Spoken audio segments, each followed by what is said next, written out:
რუსთავში ჭყონდიდელის სახელობის უბანში ახალი საგზაო ინფრასტრუქტურის მოწყობა და შიდა ეზოების რეაბილიტაცია მიმდინარეობს. ასფალტის ახალი საფარი გრანელის, გიორგაძისა და ჯავახიშვილის ქუჩებზე 11 შიდა ეზოში დაიგება. განახლდება შიდა კვარტლური გზებიც. სარეაბილიტაციო გზის საერთო ფართობი 21,400 კვადრატული მეტრია. გამოცვლილია მიწისქვეშა კომუნიკაციები და სანიაღვრე ქსელი. გათვალისწინებულია ბორდიურებისა და ტროტუარების მოწყობაც. ამ ეტაპზე ასფალტის პირველ ფენას აგებენ. პროექტის ღირებულება 848,140 ლარია და ცენტრალური ბიუჯეტიდან ფინანსდება. მიმდინარე წელს რუსთავში ახალი საგზაო ინფრასტრუქტურა ჯამში 65,000 კვადრატულ მეტრ ფართობზე მოეწყობა.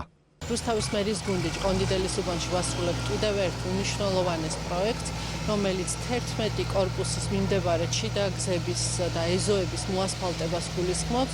ეს იყო მოსახლეობის ძალიან დიდი ხნის მოთხოვნა და დღეს უკვე სამუშაოები აქტიურ ფაზაში მიდის, უახლოეს პერიოდში დასრულდება და აქ მაცხოვრებლებისთვის გაუმჯობესდება პირობები. ჭყონდიdelis უბანში გრანელისა და გიორგაძის ქუჩებზე 11 ეზოში მიმდინარეობს შიდა საუკუნო ეზოების რეაბილიტაცია. ამჟამად საფარის პირველი ფენა დაგებულია, რაც იმას ნიშნავს, რომ პროექტი თავის ვადებში დროულად დასრულდება.